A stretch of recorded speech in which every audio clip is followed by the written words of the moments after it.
about. So what we're going to be talking about tonight is the 8 steps to make a community microforest. And if I can just get you all to mute yourselves, that would be really fantastic, unless you're going to ask a question. This is just, obviously the cover image. On the right, I've got 2 of the co-leaders of the Watson Microforest with their children, but they're actually sitting at the Downer Microforest. And then a picture of 2 little girls who we used in our promotional material for the Moruya Microforest. I just want to tell you a little bit about myself. So I'm a landscape architect, and I founded the Climate Factory, which is a social enterprise, in 2019 as Australia sweltered through its hottest and driest summer on record. So since 2020, we've built 3 microforests, or tiny forests, that have an average of 1,500 plants each. So these are native plants, and I can talk about this a little bit more as we go along. Last weekend, we had our very first planting of the Moruya microforest, and we're actually replicating a dry rainforest, and I'll talk to you more about that then. So that's our 4th microforest.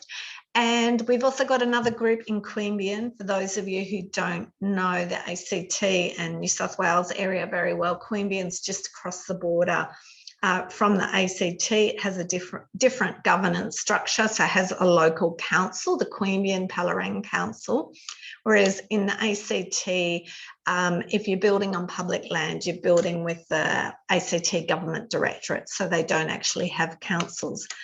We're trialling a partnership at Queanbeyan with Carbon Positive Australia, who are a not-for-profit, who are providing $20,000 towards the Queanbeyan microforest. So that's in a very urban area. So that's going to be interesting to see how that one goes.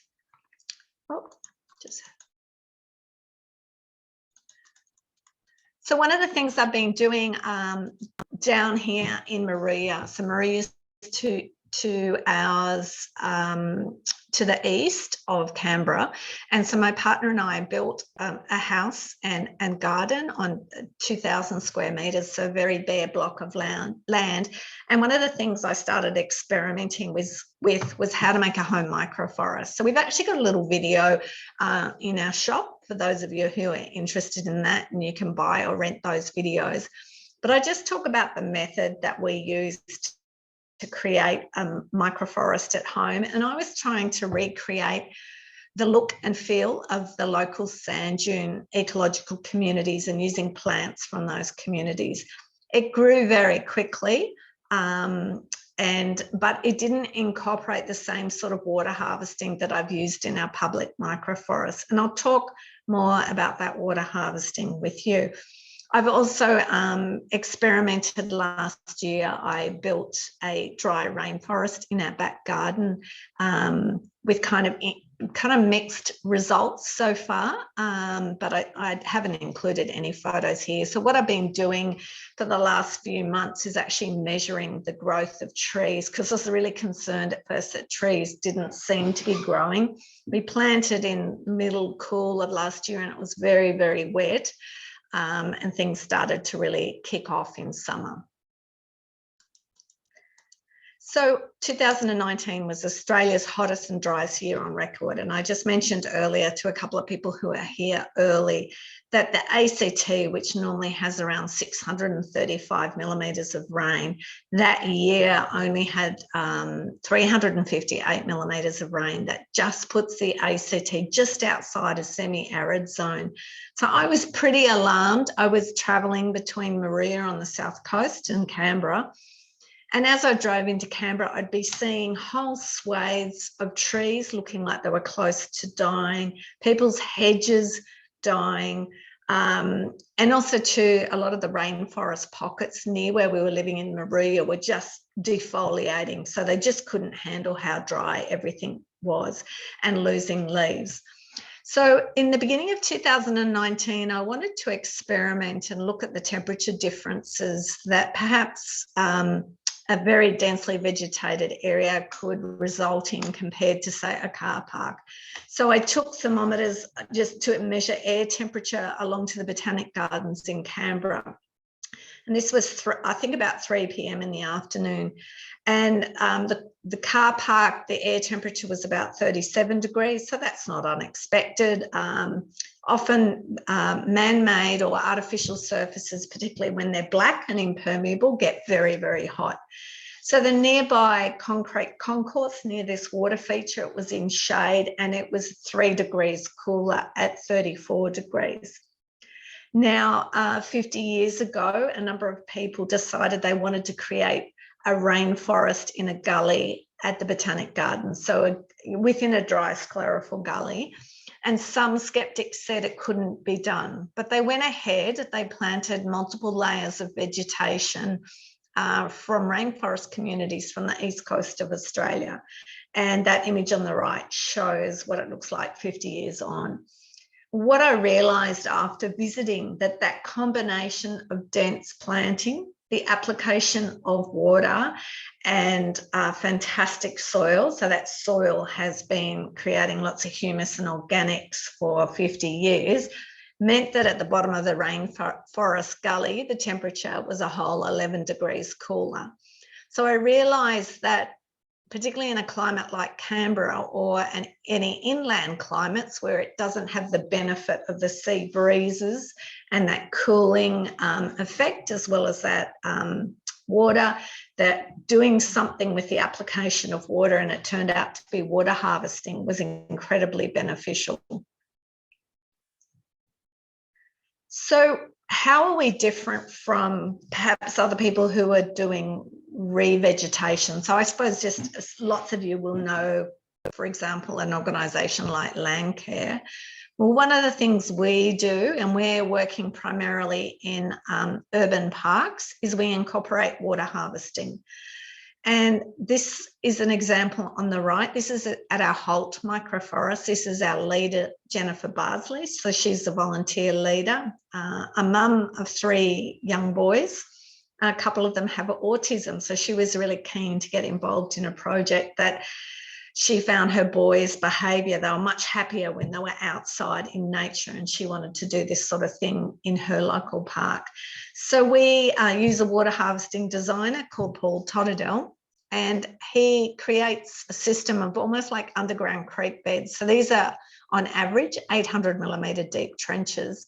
In the bottom half of these trenches, we incorporate sand and gravel, so that when we've captured water on the surface of our microforest, that water is then diverted deep down into these trenches at a plant's roots where it's needed most. So we think this is a really critical part of the work we do. So at the same time as doing those earthworks, we're incorporating organic material into the soil and ripping. Now, we don't use any liners. We're tending to be lucky enough that we're getting into clay soil most of the time. So obviously, if you've got clay soil, you're more likely to be holding that water in that trench for longer, and it will be wicking slowly out into the soil. The other thing, after building our first project, which was the pilot down a microforest project, I realised that I needed to document the way I'd done it. So I've created what's called an 8-step process, and that's why you're here with me tonight. And one of the things that sort of set us aside as being a bit different from lots of other kind of even tiny forest people or revegetation people, we weren't relying solely on grants, but we were going through a system of crowdfunding. So we've successfully raised, I think it's about $122,000 over 4 different crowdfunding programs. And we found that's been very effective. So for any of you who've ever written grants, you're competing with a whole lot of other people with other highly beneficial projects. So in a way, you're competing for scarce resources. But when we launch a project, we're not necessarily competing with anyone else. And we're just going out to our friends and followers and people who like what we're doing to say, please help us and help us make a microforest. And one of the things I realised with Canberra, and I can talk about this more, is that I wanted to use the Miyawaki method, and the Miyawaki method is a method that originated in Japan. It's named after Akira Miyawaki, and it's basically dense planting of plants that have been identified as occurring in local native forests, and incorporation of fantastic organics, and then it grows very, very quickly. It's reported to grow in some circumstances up to 10 times faster than the natural forest. I realised though in Canberra, people would be very, very nervous if I used eucalypts as the dominant species in our public parks. We'd had the 2019-2020 Black Summer bushfires. And there's also that issue in a place like Canberra with huge diurnal range differences. Gets very, very cold in winter, and I didn't think people would be all that keen to have, you know, this parkland being deeply shaded by big eucalypt trees. So that's how we're different. Some of you have seen that we were on Gardening Australia a couple of weeks ago, so that was kind of a really exciting opportunity to showcase what we had been doing at both the Downer and Watson microforests. And a lot of people are pretty excited about tiny forests and the opportunities they bring. So I just want to talk to you a little bit about some of Canberra's microforests. So, sorry, I'm having a bit of a trouble with my PDF. As I mentioned, that we've created 3 so far in Canberra.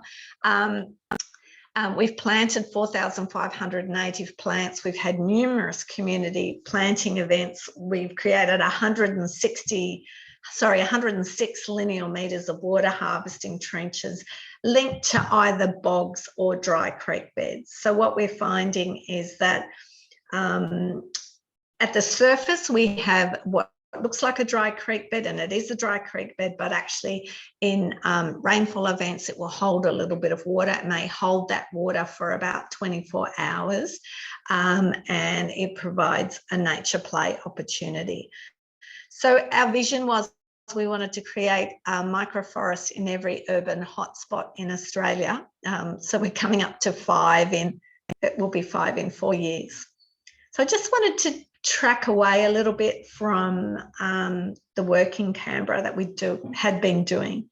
I mentioned that we were really creating or making a hybrid Miyawaki method, but at Moruya, I had the opportunity to create a more strict Miyawaki microforest, this time based on an endangered ecological community, a dry rainforest. So I was looking around to see what communities are endangered in this area, and I'd noticed during 2019, where it was so hot and dry, and during the Black Summer bushfires, how deeply impacted those rainforest gullies were.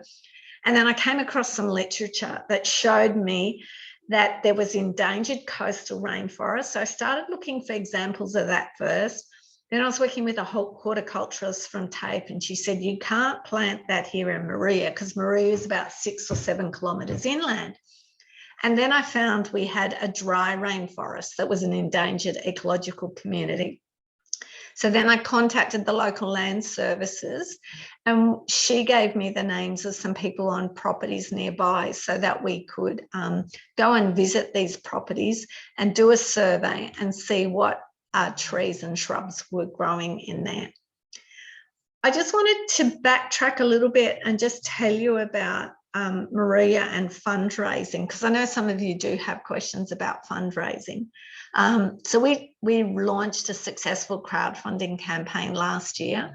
We made a bit under 21,000, and a lot of people were pretty concerned. They knew I had experience in Canberra, but they were concerned. They didn't think people would donate the sort of same amounts of money.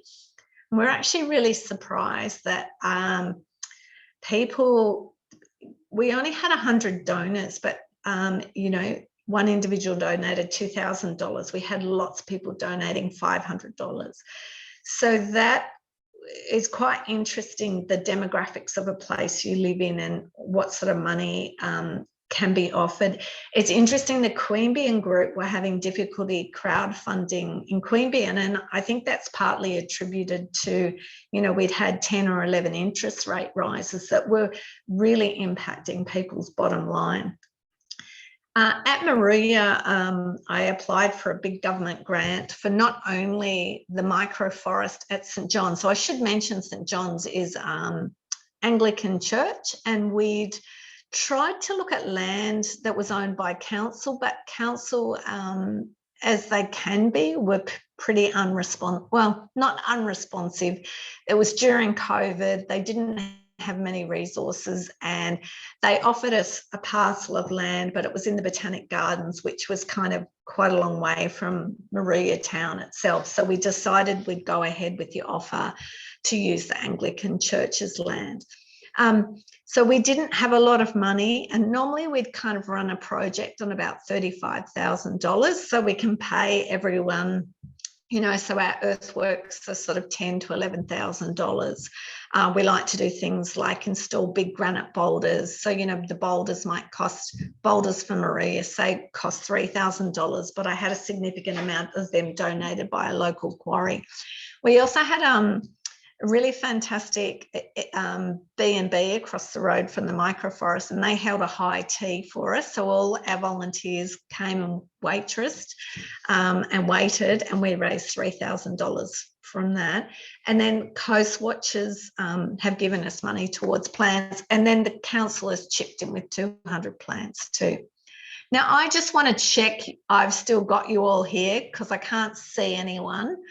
Just say, maybe someone say, yes, we're here. Yep, still here. Thanks, Edwina. Excellent. Excellent. Really good. Because I was thinking, what if something's happened and I'm just talking to the air? So here is, this is the site we were looking at. Interestingly, we had over here, I think it's, no, it might be that one there, a sort of shed called the Red Door that's actually been converted to a heatwave haven. And so we saw this as a brilliant opportunity to create an outdoor heatwave haven to complement the Red Door. Now, I'm just going to go to the chat. Oh, okay. Thank you, Francesca. She said yes. So this was just a sketch plan that I put together. There was an existing labyrinth that was this, you can see the labyrinth here, that was a community initiative, and the idea was the labyrinth was to be a meditative space. So it's got pavers set into the ground with mown grass. But one of the things for the parishioners who were maintaining this space, they seem to be, most of them, pretty elderly, and this area here is probably about 2,000 square metres, and they're hand mowing all of that, which is a huge job. So they were kind of not that thrilled about the microforest, but as long as it was reducing their mowing, the parishioners were pretty okay about it. I just want to show you a couple of pictures of the dry rainforest, so this endangered ecological community that we're emulating at Moruya. So the dominant species in this community is Ficus rubignosa, or Port Jackson fig. But, you know, there's this incredible understory, and actually the ficus and that whole community tend to grow on granite. Moruya is renowned for its granite. So the granite was quarried and used on the pylons of, I think it was the Sydney Harbour Bridge and various other buildings in Sydney. So it was taken by boat from Moruya. But what you get in a climax community in these forests are all these gorgeous ferns that grow because it's damp and shady and cool. So gorgeous different ferns. We've counted on the 2 sites we visited at least 5 different fern species, and also dendrobium orchids, so native orchids. This is the Sydney rock orchid. And we will actually plant them once we get a bit more shading into our Moruya rainforest. So I just wanted to share that with you. Now I'm just going to have a sip of water. We're going to talk about the 8 steps. So the first of those 8 steps is to form a leadership team.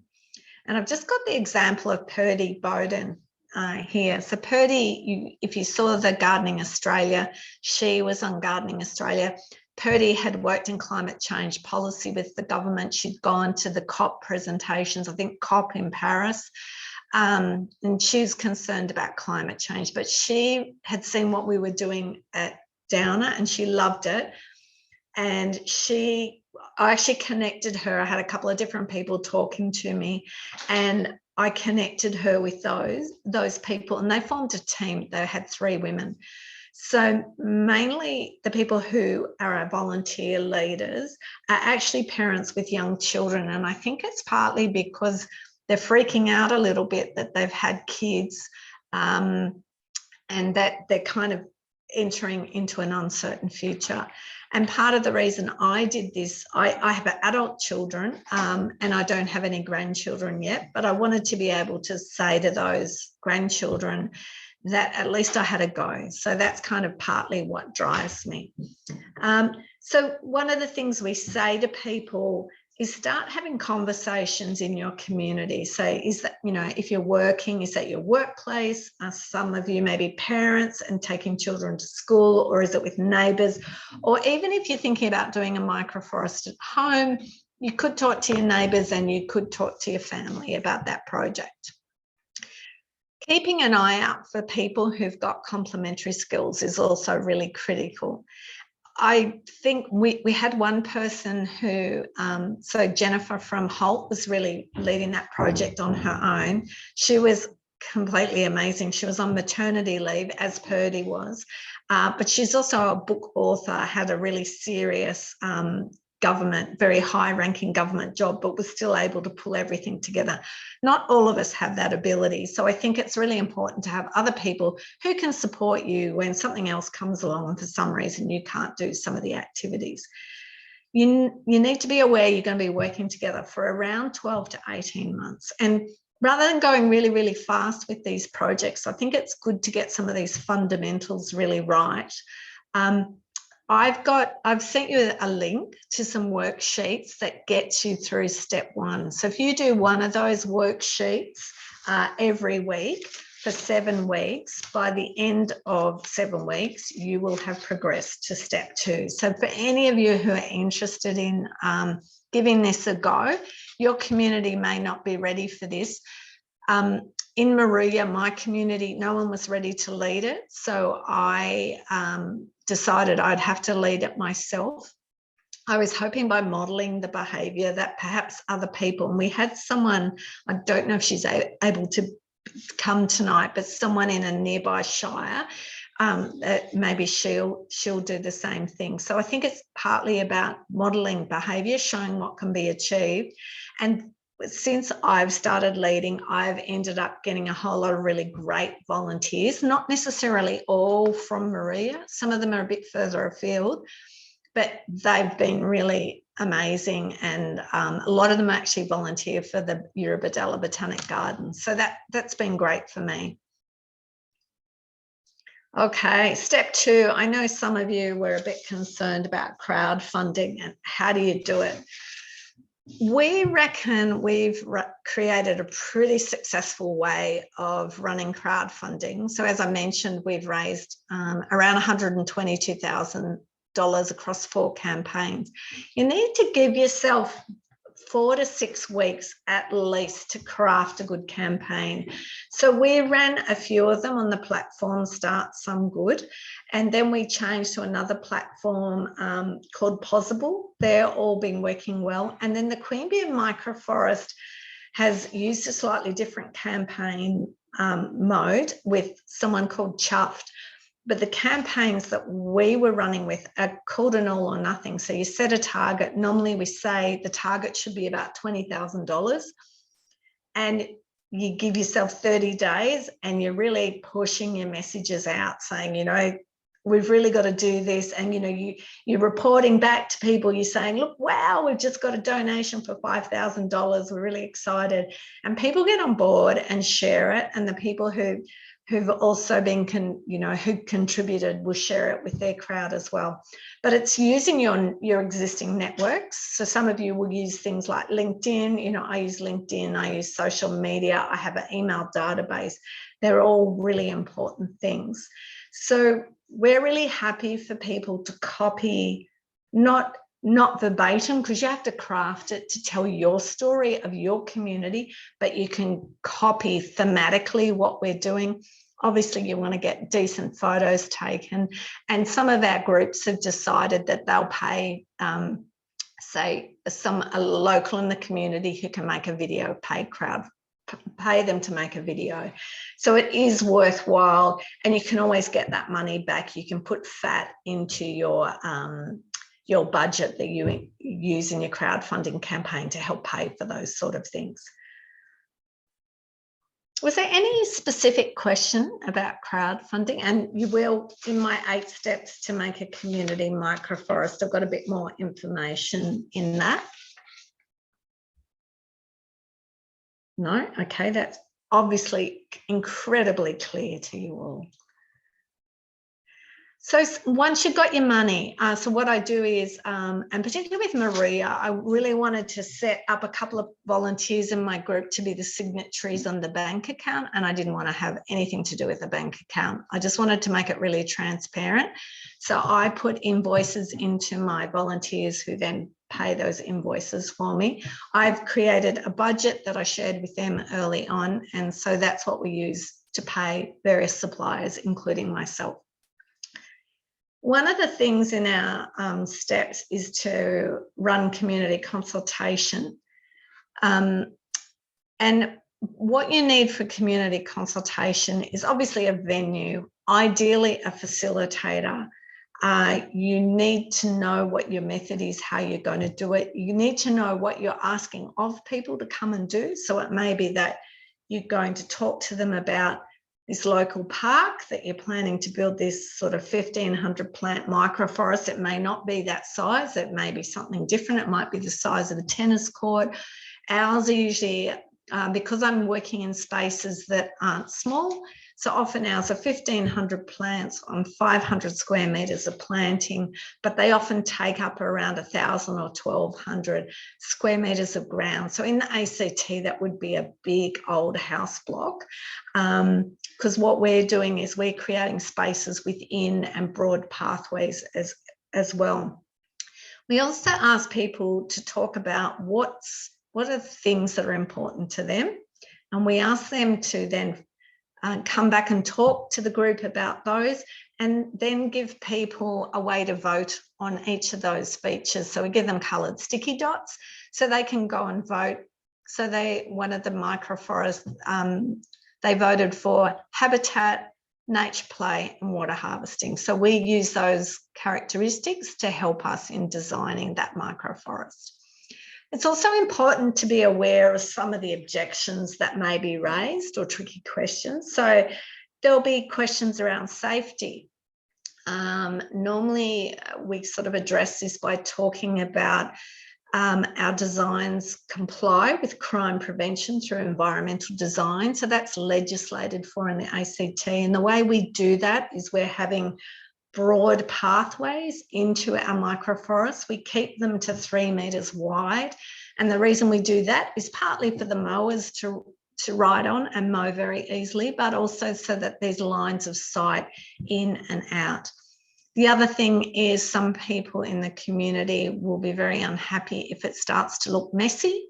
It shouldn't look messy, but it depends how you deal with your weeds and any other things that are going on there. This is just an example. This is our first consultation. This is for the Downer microforest. This was 2019, pre-COVID. Most of our microforest making happened during COVID. And so this was another consultation we ran online with Liesl Codrington, who's a facilitator. Now we paid Liesl for some of the consultations. So often we'll include that in our budget. Now, the other thing, once COVID had really hit, we did online consultations. Liesl had a subscription to something called Mural, and that was a really good way of then reporting back to people. So you could report on various elements. I'll just zoom in here. We'll see if we can get, oops, maybe not so good. So some of the key things we talked about were community gathering and connection, as well as biodiversity and habitat. And then people could put sticky notes and then people could vote on those. So that's a very visual and very good way to report back to community. You can share something like that really easily on social media. Just gonna minimize my screen a little bit. Okay, step 4, landscape and water harvesting design. So we worked with Paul Totterdell, our water harvesting designer. He's also our earthworks contractor, so it makes it really, really easy. There is no definitive text for the sort of water harvesting we do, which is really unfortunate. There's no government regulations, so no government specifications, say in the ACT, for the sort of work we do either. One of the books I do recommend, however, and particularly for home gardeners, is Water Harvesting for Drylands and Beyond by Brad Lancaster. There's 3 volumes. He's based in Tucson, Arizona. And that's just a fabulous book about how you can slow the flow of the water by moulding the landscape, slowing that water down, getting it into the ground, adding lots of organics, adding lots of mulch and holding it in the ground. So that's something that we really encompassed in this project here.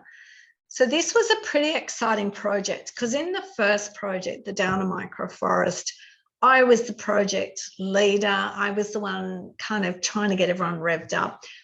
But with this one, I was the designer and I had 3 people I was working to.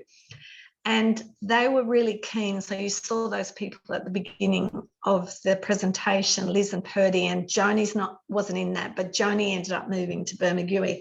But Liz and Purdy were both professional mums of young kids and really liked this idea of incorporating a nature play journey throughout the microforest. So at the Downer Microforest, if you saw us on Gardening Australia, we planted really densely, 4 plants per square metre. In hindsight, that was too dense. So this one, we really stripped that back. So in our microforest areas, we went down to 3 plants per square metre. And in some of our pollinator areas, and this is something new we introduced, there weren't really that many pollinator plants in these microforest bits, but we could really, to the north here, north is at the top of the page, we could include a lot of flowering plants that might attract native pollinators. And so we had various things here, like little log stepping stone that kids could go through the microforest on, a beautiful boardwalk made out of recycled timber, a shop front. They had an artist make a bowery, so it's arched metal into the ground, and then she got community members to bring along pliable plant material like flax and Banksia rose, and they threaded it all through. We made a fire pit, a dry creek bed, and then we've got logs sort of going up a mound. So it's been really successful with probably under 5s and sort of primary school aged children. We've also had a lot of kids come and participate in our working bees. So there's quite a young cohort of families in this area. The dry creek bed links to 40 lineal metres of water harvesting trench, and this is what filled up slightly. You're allowed in the ACT to have up to 30 centimetres of water in a public space. So this fills up, and kids, you know, we had some lovely photos of kids sort of splashing through in their gumboots. So this, they also raised about $85,000 for this project. So they just made a bit under $53,000 with their crowdfunding and got cultural grants, all sorts of grants. They both Holt and Watson have engaged various Indigenous businesses to do things like bush food tastings, cultural workshops about language, artworks, all sorts of stuff. So, you know, there's a really wide scope of things that can be incorporated, and we leave that up to each individual community, if there's extra money, to decide what those things should be. Okay, I'm just going to have another sip. Actually, it wasn't, I had coffee before, now I'm going to have water. So step 5, this can be the trickiest part. So you're giving yourself 12 to 18 months to create one of these microforests. Get ready to be frustrated. This, for me, has been really most incredibly frustrating period. I was really lucky with the Moruya microforest. We got all our approvals up front early. So the Anglican Church, we had the local reverend, who was a woman, Linda Chapman. She was really keen for the project to go ahead. And she just asked me to write a little blurb, and she gave it to what's called the Property Trust, who are responsible for the church's land. And we sort of maintained that, said that we'd maintain it for 3 years, and that was all we had to do. So I think that's something. So Sandra's saying she can empathise with the approvals process. So in the ACT, I was a little bit cocky. I'd worked extensively within the ACT government, but couldn't believe how ridiculous the approvals process was. With the Holt microforest, both the leader of the microforest and I ended up writing letters to one of the minister responsible for that directorate, saying, you know, we had the earthworks booked in for next week and the fence going in for next week, and we didn't have our approval yet. And that's because they're used to dealing with projects that are about planting, but once, particularly as we do earthworks in terms of water harvesting, that's where they start getting a little bit freaked out. So the things I'd be suggesting, you need to find out, if you're not working the ACT, and we've got one of our people, I think it's Nicole, she's also working with the Education Directorate, so that could be a different kettle of fish, but we can talk about that separately. I think you really need to pin down your authority and ask them, what are all the documents you require from me? So, you know, they're going to want a landscape master plan or sketch plan. They're going to want a list of plants. They'll want a list of the species and the number of species and the size of the plant. They're probably going to want a risk management plan, and they're going to want to see your contractor's insurances. I think it's important to find out who's the point of contact that you're going to be dealing with. I'd be suggesting, if possible, go and have a coffee with them and try and develop a relationship with them. I'd also be getting in writing from them how many weeks, months it's going to take, and also keep a really good document of all the conversations and emails, just in case. So I'm not wanting to turn you off, and I'm not wanting you to cut corners, because you can't go and guerrilla plant this. That's just not going to work. But just, I think, to be prepared for it to be frustrating. And if it isn't frustrating, I'm hoping, so for example, our group in Queanbeyan actually went and presented at a council meeting their proposal, and council came up with a park that they could do a microforest in. So I'm hoping that that park, Blackall Park, will end up being, I'm hoping there's not going to be any dramas with that project, but, you know, let's wait and see. Okay. So we normally allow 1 to 2 weeks for our earthworks. So generally it takes, if there's no rain, 1 week. So, you know, our contractors might start first thing at 8 a.m. on the Monday morning. They hire their earth moving machinery, it gets delivered. We will have already installed the fence the week before. So we install a 1.8 metre security fence. Some of our sites, we also install a toilet, particularly that was during COVID as well. Excuse me. At the church, we had toilets, so that was a bit of a saving for us. You do need to do before you dig twice. So you do a before you dig when you're very early on, actually, and in the set of worksheets I give you, I actually mention when you're looking at a series of different sites and you're weighing up which site may or may not be good, do the before you dig information. So that's to locate where your main services are, like sewer, telecommunications. So for example, at the Holt microforest, we had to rejig our microforest and move it because we had a big sewer line running through the park. So you do that at the very early planning stage, and just before you dig, you do that. And then we pay a services locator. I was able to pay someone about $250 down here, cash, a bit of cash on the side, to come and just check. And he actually found underground cables at Moruya that weren't on any plans. So that was kind of handy. Not that we were building there, but if you bust something, you'll be liable for a lot of money. The other thing we do is we add organics to the soil. So if we've got around 500 square metres of shrub bed that we're going to plant, we add about 10 cubic metres of organic material. And at Moruya, council takes the green waste and shred and compost that green waste. And then let it break down for a while, and then they test it mainly for contamination of plastics, that sort of thing, and then that's a free product. So we just got our volunteers to be bringing along trailer loads. I was trying to get a truck to just bring one trailer load. And so what we do is we add that to our planting holes. So our grass gets removed. Actually, I should just stop, take a deep breath. So before anything happens, we strip the grass from the site. We don't use any herbicides. I just decided we just don't know if herbicides cause cancer. So I just thought, let's just not use them. So we strip the grass, we stockpile the grass.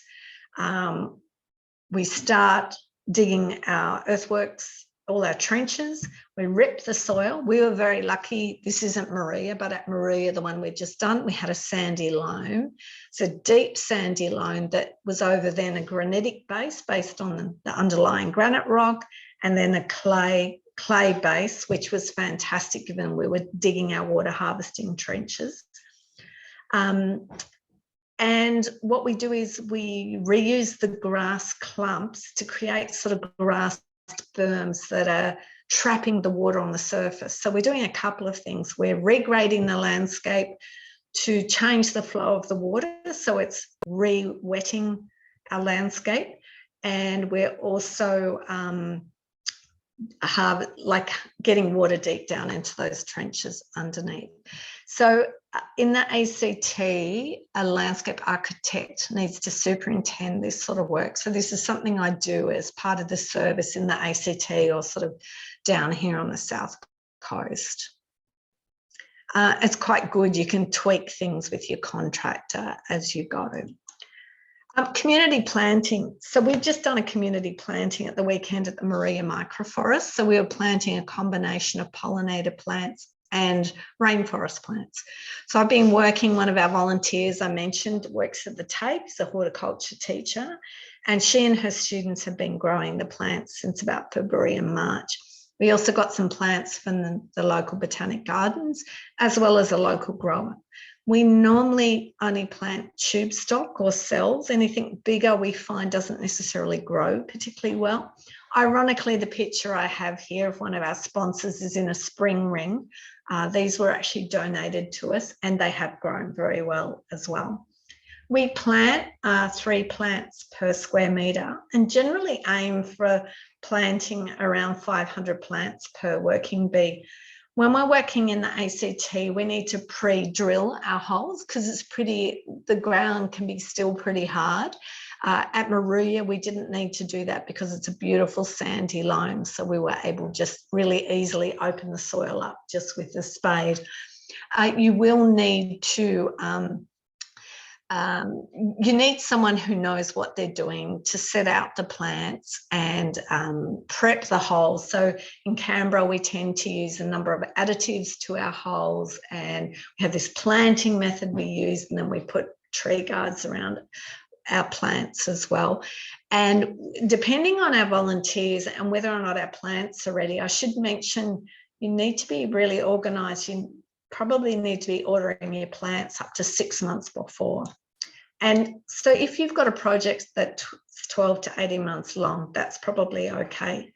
And in terms of plants, a couple of our working bees, both Watson and Holt, we ran over a long weekend. So usually on the Friday, we might have planted with school kids or community members, and then we planted morning and afternoon sessions on the Saturday and Sunday. So normally I'd advertise them on a site like Humanitix or Eventbrite. That means I get a list of people who are attending. I'm able to capture their email addresses and send them information. Yeah, that's the community planting. So we got about 600 in the ground at the weekend.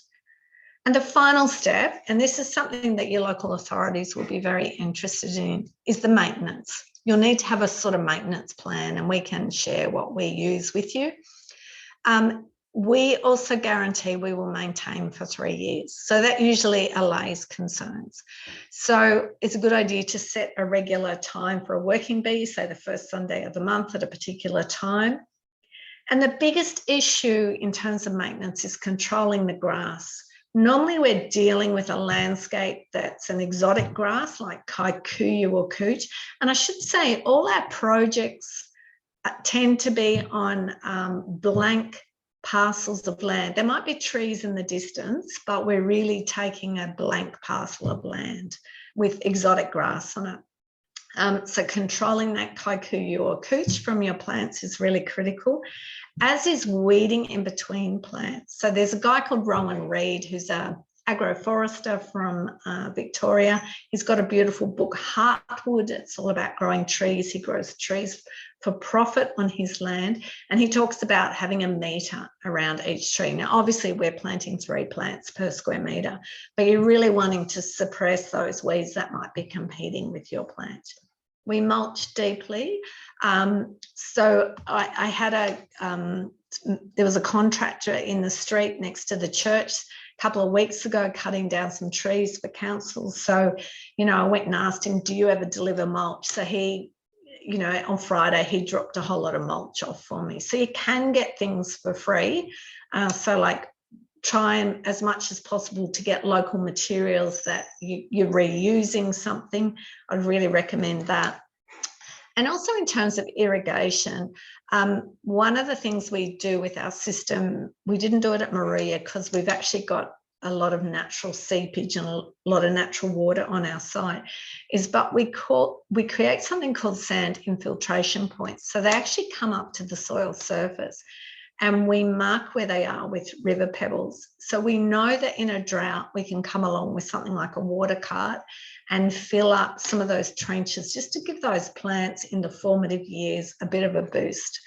So, today my partner, he was just irrigating what we'd planted at the weekend. We're going away this weekend and there's no rain forecast. So we just wanted to make sure that the plants were okay over the next week or so.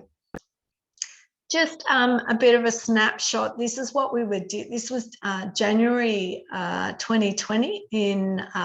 This was our first project. This was the pilot down at the ACT. You can see how terrible that was looking. That was covered in a terrible weed called the 3-cornered jack. That would get stuck in bike tires and people's shoes. You couldn't go barefoot. People weren't using the park. And this is what we created 14 months later. So you can see that we got pretty phenomenal growth. Some of our silver wattles, acacia dillbata, grew to 3 metres in 7 months. So that was pretty outstanding. And I showed you that picture of the casuarina being planted by one of our sponsors, Jenny Edwards from Lighthouse Architecture and Science. And she's so proud of our project. She's sponsored all our Canberra projects. She goes and takes her photo with this tree on a regular basis. Just show you a little bit of a snapshot of the nature play at the Watson microforest. And I really love this element of the microforest. I'd seen a really great nature play in Cairns, and I kind of modified some of the ideas. So our parents really wanted this kind of shop front. All this timber's like recycled timber from a local supplier. And obviously you recognise that fellow there. This was taken while we were filming. And this is the other side of the shop front, but there's also a really beautiful boardwalk over here made from wharf timbers. And so you can see there's lots of opportunities. This one here, this image was taken at one of the community sessions that our Watson organisers organised. So they often organise these things called Sunday sessions where they have musicians playing, little stall holders. It's just such a great community vibe. So that's what I've loved about that project, just seeing how much is being created that I don't necessarily have to be involved in. And it's like, you know, I've had kind of this idea that I've been inspired by others, but I don't want to have to make them all. It's just, you know, a little bit tiring. So if we can inspire other people, if we can support you to do this sort of thing, that would be really awesome. I just want to kind of give you a few different resources. If you know, look, I may have completely freaked you out and you might be thinking, there's no way I'm going to do this, but hopefully some of you are going, oh, maybe I could give this a go. So there's a whole lot of different microforest groups you can follow. There's Moruya Microforest. I didn't even mention my Climate Factory Facebook page. Gawari Marta is the hot microforest. There's Watson. The Downer one's got a funny name. There's Queanbeyan.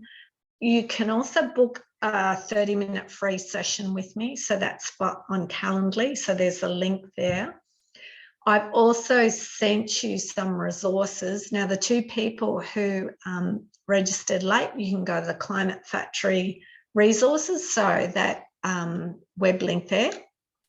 We've also got spreadsheets we're happy to share with you. So that's like, so for example, you know, Earthworks, if you're working with us, you know, they're a set amount. They're going to cost you, usually it's about $10,000. And then if we're doing additional things like installing rocks, that's, you know, another $1,500 to install a certain amount of rocks.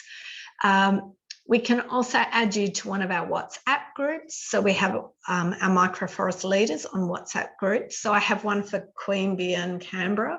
So we've got about 6 different groups of people on that. And then I've got one for Moruya.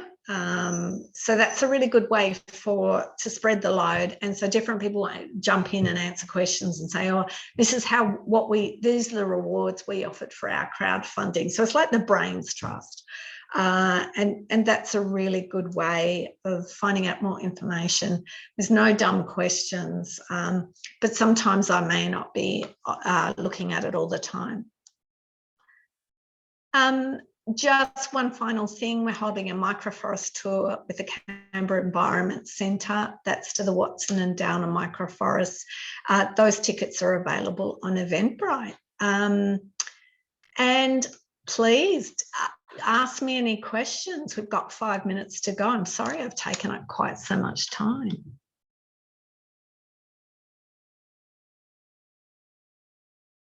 you got questions? Just a couple of recap questions. Yeah. The water designer that you talk of is Paul, what's his surname? Totterdell.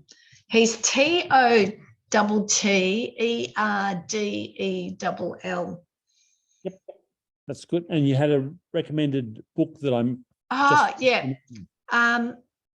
Brad Lancaster. Yep. Rainwater harvesting for drylands and beyond. Wow. Now you can buy that on, I'll probably set you back a bit over $100. Yep. Anyway, that really, I had 2. I can only find one of them. There's 3 volumes, but they're fabulous. And I wish I had them as a university student. Yeah, no, that sounds wonderful. And there was another book, Heartwood, that right? Oh yeah, Rowan Reed. Yep. So that's a lovely book. So he profiles various trees. So like Grevillea robusta. Oh, yes. Actually, yes. that's something I didn't mention. One of the things we did differently in terms of the Miyawaki method, particularly for Canberra, is we trialled some trees from hotter, drier climates. So we took research from the ANU School of Forestry that they'd done for the ACT government.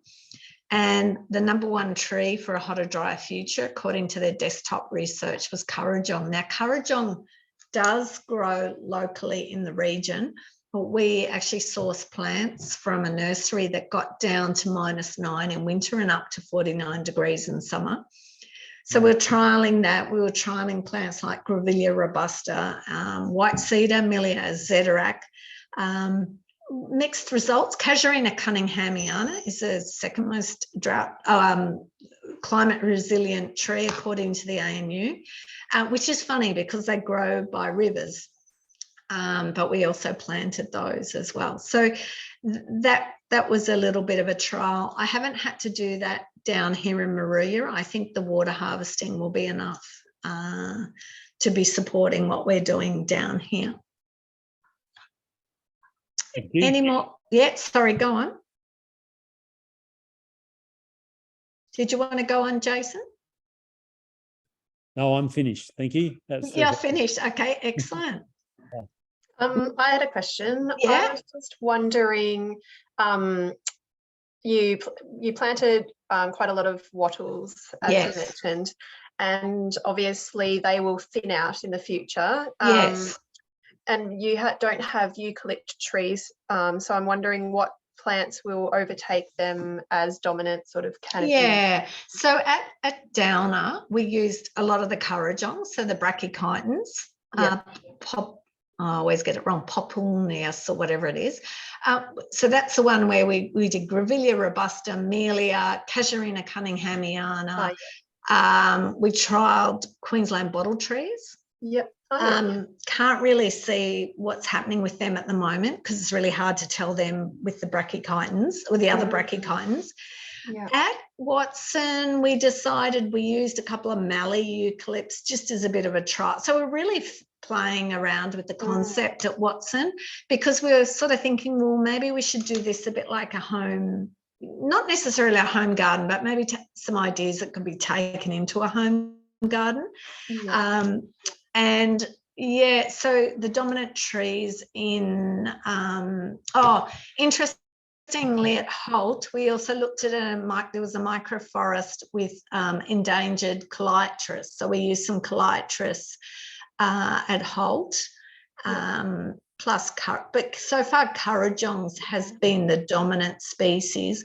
What I'm noticing is because we planted so densely at Downer, they don't like that. And it's where we've planted at Watson, we've planted in less densely and they're much happier there. Yeah. And I guess the other question with plant selection is if you're following the pure Miyawaki method, you're obviously looking at what species are indigenous to that location.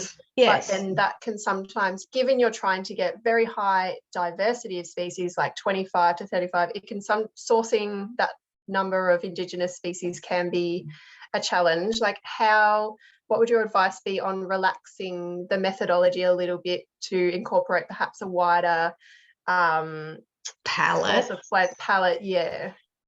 I sort of struggle. It's funny because obviously I've been a complete, I think, kind of very Catholic in my taste in Canberra. And with my first project, I'd forgotten I had to pre-order plants. So I was sort of scrabbling, whereas I'm trying to be more of a purist at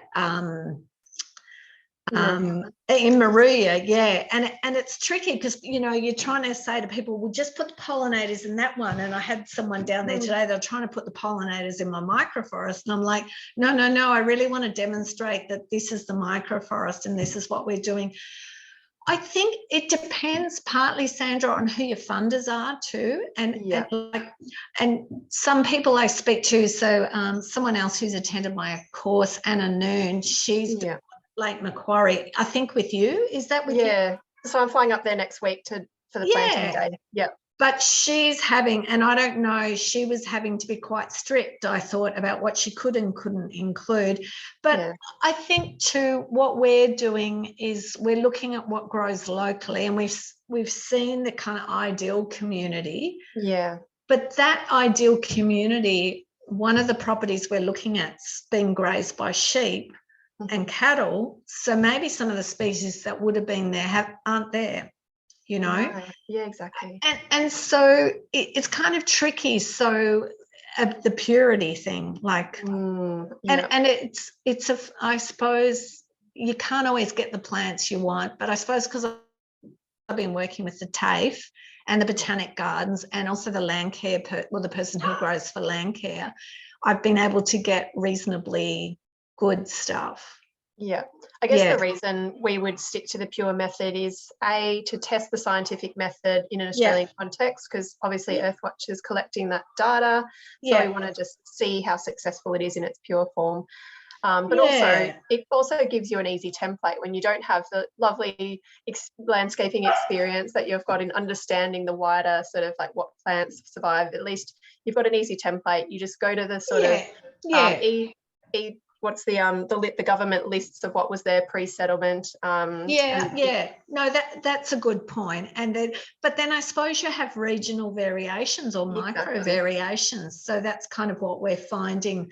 The two microforests, the two dry rainforests we visited had some species. One would have species that the other one didn't have, but they were like a kilometre away from one another.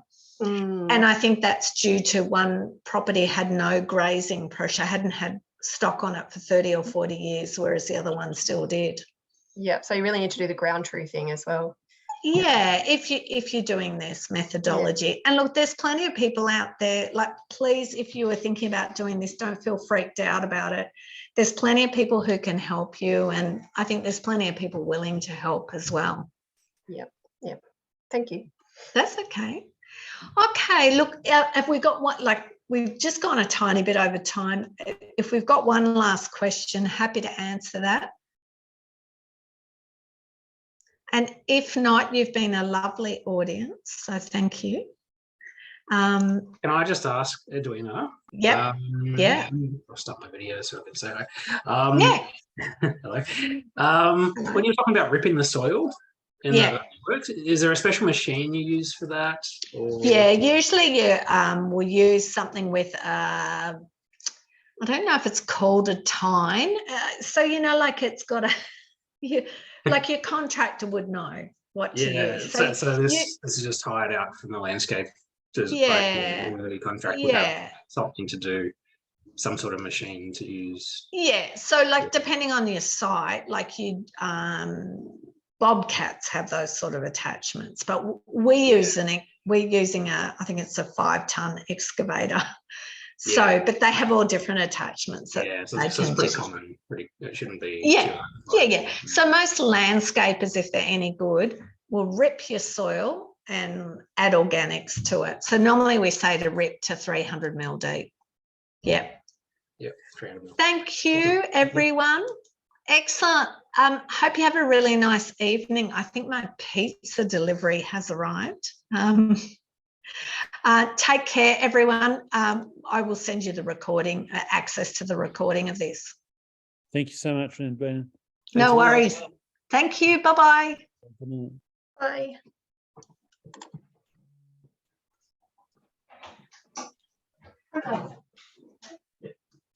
That's good.